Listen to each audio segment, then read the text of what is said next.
Knowledge Catalog here. This is again CJ. And in this video, we are going to feature another topic, and it's going to fall under the social studies, educational planning, and management. Basically, ang topic na ito is going to cover the different reasons or different approaches with which educational programs were planned, especially siguro let us localize it in the Philippines. Paano ba natin na pa-program yung iba't ibang mga educational programs? So, paano ba natin mabuo yung iba't ibang mga educational programs throughout the years, and how are we coming up with some revisions and changes?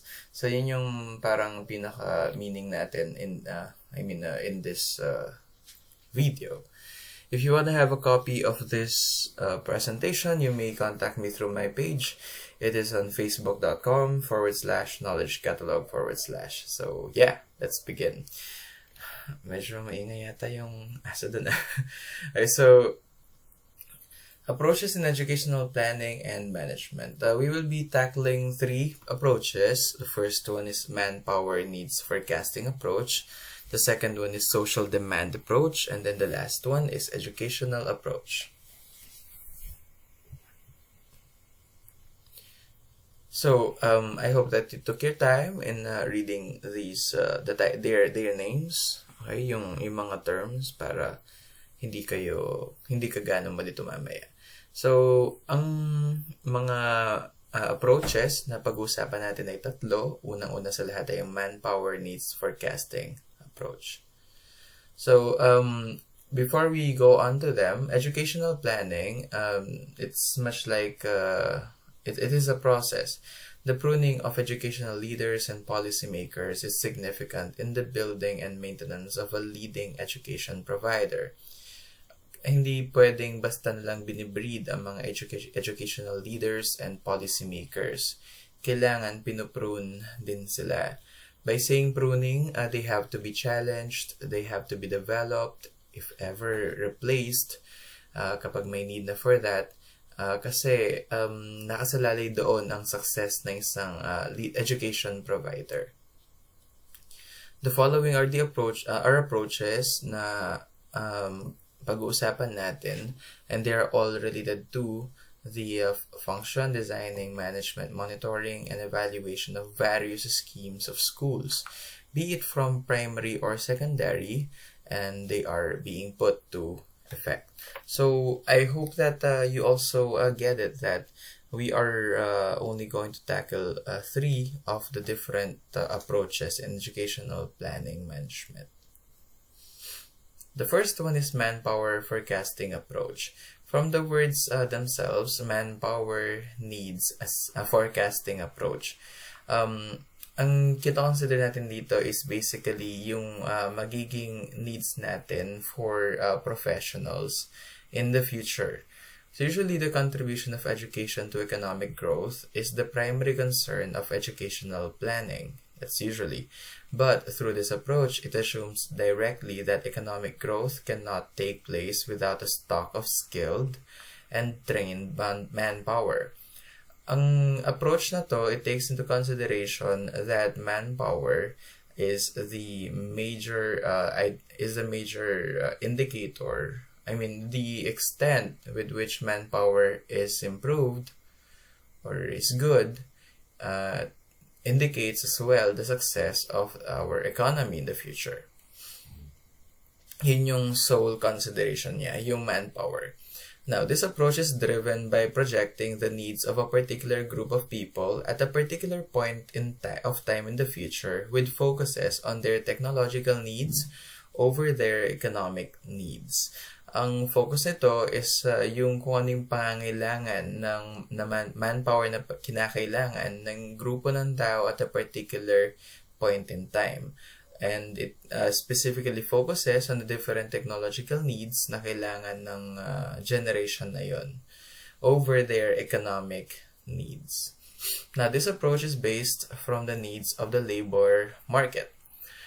It is taken that this approach immediately provides the decision maker valuable information that enables him to effectively identify the shortages and surpluses, leading to a more preventive management through the correction of discrepancies.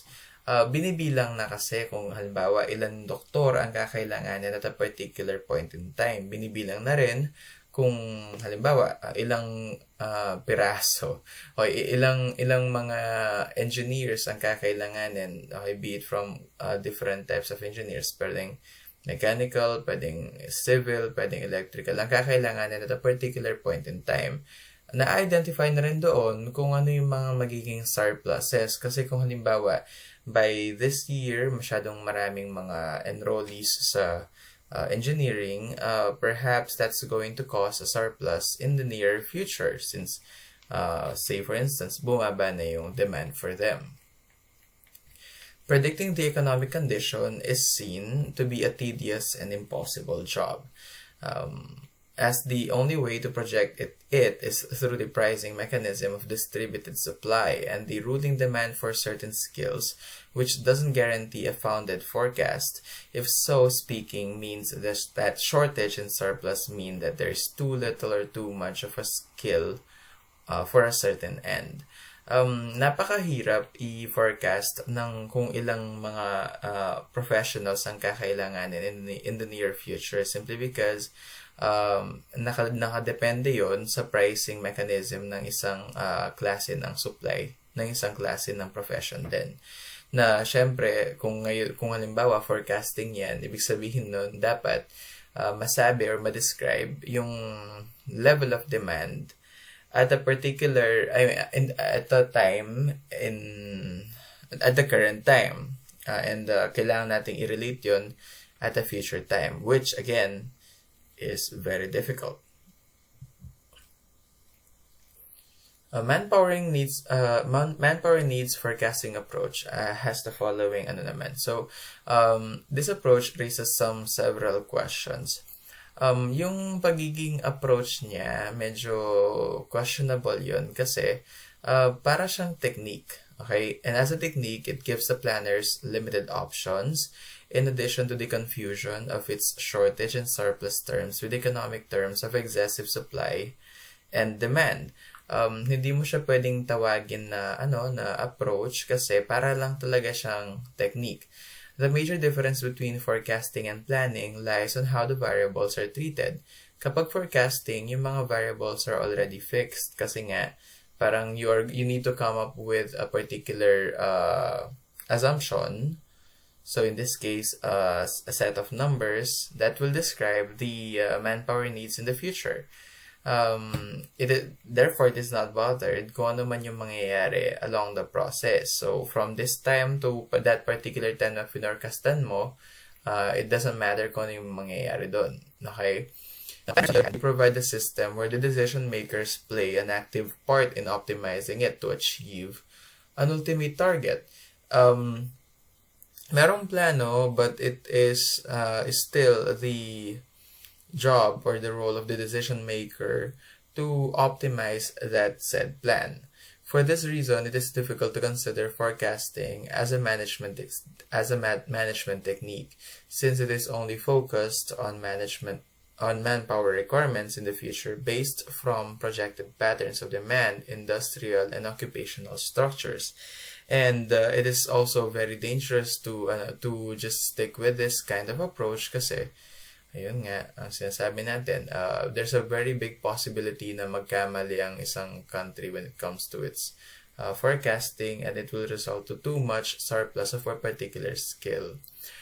With targets set for gross national product or GNP, forecasting involves identifying the manpower required, skills, number, and distribution over time. The first step is for the current economic situation to be analyzed, including current employment structure, distribution of manpower, educational system, which means the distribution of students across levels and types of education, and the rate of growth of population. Kailangan munang ma-identify lahat ng mga current situation so that for the next step, the national and sectoral targets, including the private sectors, can be known. Actually, it is enabling to do muna the first step before the second step must be done. The last step is with the actual forecasting, which may include estimating employment coefficients to arrive at employment targets of various sectors and various occupations. So there you have it. The first approach is manpower needs forecasting approach. It is an approach in educational planning that puts into focus the future workforce need or manpower need of a particular nation. The second one is social demand approach. This approach assumes that the objective of policy is to provide facilities corresponding with the estimated demand for educational services. It is done by forecasting the consumer demands for education at various times in the future. The focus of social demand approach is not the demands for a particular skill in the future. It is focused on the demand for education in the near future. The variables of this approach include school-age population, per capita income, and the distribution of the population by intellectual capacity. The social demand approach has the following steps. First is the size of the school age for various states in the future must be extrapolated in terms of birth, mortality, and migration. By saying extrapolated, we need to come up with some basic assumptions of the situation in the future based from nothing but just pure assumptions kasi wala talaga, hindi siya evidence driven. Extrapolation again is not evidence driven, or perhaps if it is, the evidences may not even be too relevant or enough to come up with such assumption. Then, the demand for each grade level at a particular time is computed with consideration of the aforementioned components. I guess that you are actually getting here that importante ang information system sa isang educational system if it is employing social demand approach, because the actual number or the estimated or approximate number of, say for instance, grade 3 pupils are going to be very good, actually they're going to be very good basis for the future number of, say, perhaps mga grade 6 pupils. Yeah. So there are several criticisms for the social demand approach. Since it is mostly based on extrapolation, governments may still fall with a large population of unemployed intellectuals and jeopardized positions. Only if states will have a minor control over the selection of courses offered to students can this criticism be countered. The very purpose of this approach lies on the fact that it considers consumer preferences for education and that it treats education as both a developmental process and an end in itself. The last approach is going to be educational approach, but before that, let us have a short recap of social demand approach. Again, it is the approach in educational planning and management that refers to the use of extrapolation for us to be able to come up with an assumption kung gaano kalaki yung demand for education in the future. Hindi natin dyan pinag-uusapan yung demand for a particular skill or manpower, since that is the first one, manpower forecasting approach. In the social demand approach, ang pinag-usapan is the demand for education.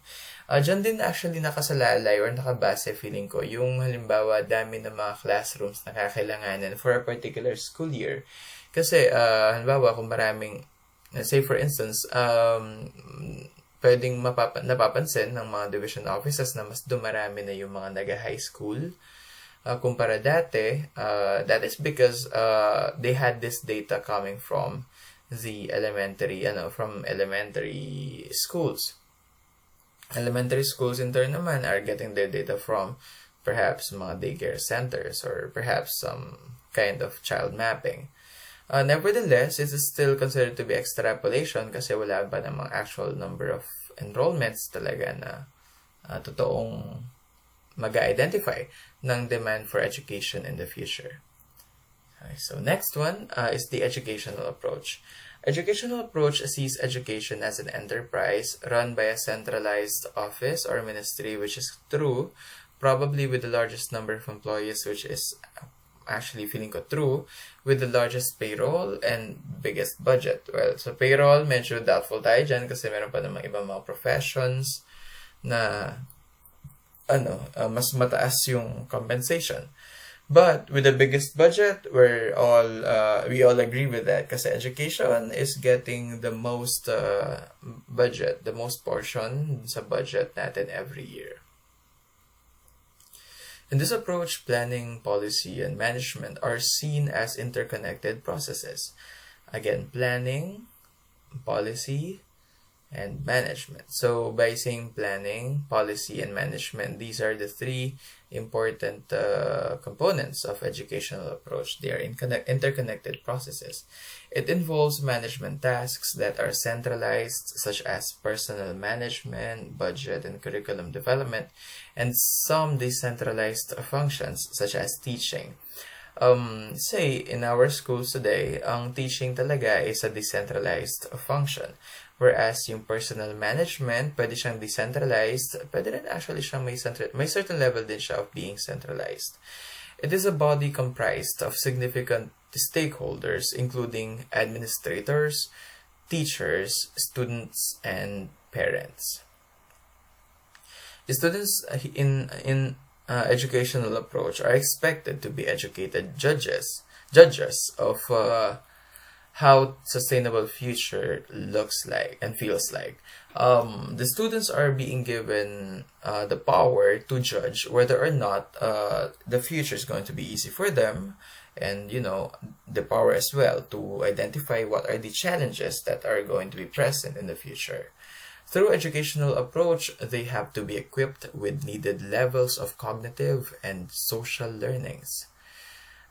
One challenge, though, in education policy making is the absence of a definite educational theory. Unlike other policy concerns, such as in medicine, where a doctor can provide a more exact prediction of what is happening to a patient based from diagnosis. In education, we just can't do diagnosis and be certain that a particular treatment is needed. It's not always the case. The uncertainty of the outcomes makes managing educational enterprises highly challenging. Meron ding social ascendancy of schools, which also becomes a barrier for this approach. It is known that parents are more concerned about the teachings in school than those learned at home, such as the socialization power of the school. Mas nagiging concerned ang mga parents dun sa mga pwedeng matutunan ng bata, good and bad, or good or bad, from school. They're actually more worried about that compared sa mga pwedeng matutunan ng mga bata at home. Perhaps in this part, socialization power, because it is more the social environment in school is more dynamic, and thus it's more inviting for the students or for their learners. Kaya mas worried sila because influence can be good or bad, can be stronger in school compared sa bahay. Indeed, people tend as well to entrust their bodies more to hospitals than their children to school. This leads to the next dilemma wherein may mga tao na nag-assume ng expertise in school policy making even though they have been only in school or they only have sent a child or their children to school, or even though nakapag-serve lang naman sila as educational partner, medyo nag-assume na sila na marami na silang alam regarding policy making, planning, and management, which is not always the case, of course. So the educational approach thinks of the educational system as an enterprise. It has centralized and decentralized components or aspects. And in this video, we tackled 3 of the many approaches in educational planning and management. The first one is manpower needs forecasting approach. The second one is social demand approach. The last one is educational approach. This is the Knowledge Catalog. It is a brand being developed by a teacher creator that is yours truly. I am a high school teacher in the Philippines, and I love teaching content I find useful and needed to better my instruction and even my studies in my masterate currently. your support is going to lead to more unique content. And I thank you very much for joining me throughout this video.